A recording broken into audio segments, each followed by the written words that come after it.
Hi, welcome to Sri Mallika's kitchen. ఈ ఛానల్ని ఆదరించిన ప్రతి ఒక్కరికి మా హృదయపూర్వక నమస్కారములు. ఇవాళ చాలా మంచి రెసిపీతో మీ ముందుకు వచ్చాను. చాలా బాగుంది. కోడిగుడ్డుతో ఈ విధంగా కర్రీ చేస్తే రెట్టింపు రుచితో పిల్లలు పెద్దలు ఇంట్లో అందరూ ఇష్టంగా తింటారు. అంత బాగుంది. కానీ ఎగ్ కర్రీ ఇలా చేస్తే రైస్, రోటీ, బిర్యానీ, బగారన్నం ఇలాంటి వాటిలోకి అన్నింటిలోకి చాలా బాగుంది. ఇంకా పిల్లలకైతే ఇది చాలా బాగా నచ్చుతుంది.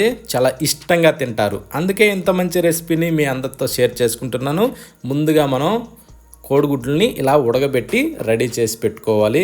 నేనైతే ఒక 5 కోడిగుడ్లని ఉడకబెట్టి రెడీ చేసి పెట్టుకున్నాను. కానీ ఒక్కొక్క గుడ్డుని మనం ఏంటంటే 4 భాగాలుగా కట్ చేసుకుందాం. అప్పుడు ఏమవుద్దంటే లోపల జనతో సహా మంచి రుచి వస్తుంది. అందుకోసమైనా నేను ఈ టైప్లో చేయిస్తున్నాను. ఈ విధంగా చేస్తే చిన్నపిల్లలు కూడా చాలా ఇష్టంగా తింటారు. మనం ఎప్పుడు కోడిగుడ్డుతో చేసినా కూడా చిన్నపిల్లలు ఏమని చెప్తారంటే ఈ విధంగానే చేసి పెట్టండి, చాలా బాగుంది అని ఖచ్చితంగా అడిగి మరీ చేయించుకొని తింటారు. అంత బాగుంది. అందుకే ఇలా చేసి చూపిస్తున్నాను. ఇప్పుడు మనం ఏం చేద్దామంటే స్టవ్ ఆన్ చేసి ఒక ప్యాన్ పెట్టుకుందాం. ప్యాన్ పెట్టాక అందులో కొద్దిగా నూనె వేసి దాంట్లో సగం స్పూను సాల్టు, కారం సగం స్పూను, చిటికెడు పసుపు, ఇవి 3 వేసాక లైట్గా అలా కలిపేసి అది కారం మాడకుండా చూసి అప్పుడు మనం ఏం చేద్దామంటే ఈ కోడిగుడ్డు ముక్కలన్నింటినీ ఈ విధంగా పెట్టేసుకుందాం.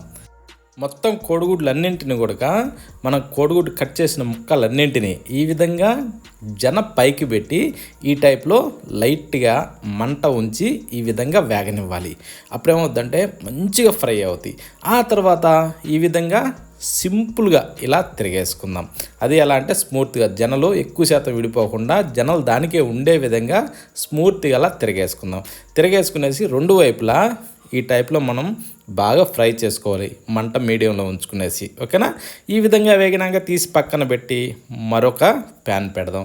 దాంట్లో ఒక 3 గంటల దాకా నూనె పోసి వేడెక్కినాక దాల్చిన చెక్క కొద్దిగా, 3 లవంగాలు, 3 యాలకులు ఇవి వేసిన తర్వాత 1 స్పూను జీలకర్ర వేద్దాం. ఆ తర్వాత ఒక 3 లేదా 4 ఉల్లిగడ్డల్ని చిన్నగా సన్నగా కట్ చేసి అందులో వేసేసుకుందాం. చిన్న అయితే 4, పెద్ద అయితే 3 అలా, ఓకే. ఇప్పుడు పచ్చిమిరపకాయలను ఒక 4-5 చిన్నగా కట్ చేసి అందులో వేసేసుకునేసి ఇప్పుడు కలుపుతూ లైట్గా అలా వేగనివ్వాలి. ఇలా ఆనియన్ ముక్కలన్నీ ఇలా మెత్తబడిన తర్వాత 1 స్పూను అల్లం వెల్లుల్లి పేస్ట్ కూడా దాంట్లో వేసేసుకుందాం. వేసినాక ఇప్పుడు మనం పచ్చి వాసన పోయేదాకా దీన్ని వేగనివ్వాలి బాగా. ఈ టైపు వచ్చినాక ఒక 4 టమోటాలని సన్నగా కట్ చేసి అందులో వేసేసుకునేసి చిటికెడు పసుపు వేద్దాం. 1 స్పూను సాల్ట్ కూడా అందులో వేసేసి ఇప్పుడు మనం దీన్ని బాగా మిక్స్ చేసుకోవాలి. ఇలా మొత్తం మిక్స్ చేసుకున్న తర్వాత ఇప్పుడు మనం ఏం చేద్దామంటే మూత పెట్టి ఒక 2 నుంచి 3 నిమిషాల సేపు బాగా ఇలా డమ్ అననివ్వాలి. చూడండి, టమోటాలు ఇవన్నీ మంచిగా కరిగిపోతాయి. ఈ టైపు రావాలి. వచ్చిన తర్వాత స్పైసీకి తగ్గట్టుగా 2 స్పూన్లు కారం వేసుకుందాం. ఆ తర్వాత 1 స్పూను ధనియాల పొడి కూడా వేసుకుందాం. మిరియాల పొడి సగం స్పూను, గరం మసాలా సగం స్పూను. ఇంతేనండి, మసాలా ఎక్కువ అవసరమే లేదు. ఇలా చేసి పెట్టండి. చిన్నపిల్లలకైతే చాలా ఇష్టంగా తింటారు, ఓకేనా. ఒక చిన్నపిల్లలేని ఇంట్లో అందరూ కూడా ఇష్టంగా తింటారు. ఈ విధంగా వేగిన తర్వాత 1 గ్లాసు నీళ్లు పోద్దాం. ఎందుకంటే మనకు లైట్గా గ్రేవీ కావాలి కదా, అందుకోసం. ఇలా పోసిన తర్వాత ఇప్పుడు మూత పెట్టి బాగా మరగనివ్వాలి. ఇలా 2-3 నిమిషాల పేటు మరగనివ్వాలి. ఇలా మరిగిన తర్వాత ఒక్కసారి అడుగు పట్టుకోకుండా లైట్గా అలా కలబెట్టి ఇందాక మనం ఫ్రై చేసి పెట్టుకున్న ఈ కోడిగుడ్డు ముక్కలన్నింటినీ దీంట్లో పెట్టేసుకుందాం. ఫ్రై చేసుకున్న కోడిగుడ్డు ముక్కలన్నింటినీ పెట్టిన తర్వాత ఇప్పుడు మనం ఏం చేద్దామంటే గెంటి పెట్టి పసపస కలబెట్టకుండా ఈ విధంగా తిప్పుకోవాలి. ఈ విధంగా తిప్పిన తర్వాత ఇప్పుడు మనం ఏం చేద్దామంటే మూత పెట్టేసి ఒక 4 నుంచి 6 నిమిషాల సేపు బాగా ఉడకనివ్వాలి. ఇలా ఉడికిన తర్వాత ఇప్పుడు మీదకించి కొత్తిమీర అలా చల్లేసుకుందాం.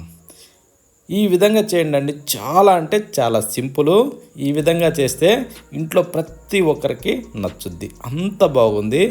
ఇది ఎలా అంటే వేడి వేడి అన్నంలోకి, చపాతీలోకి ఇలా ఏది చేసినా కూడా అన్నింటిలోకి చాలా బాగుంటుంది.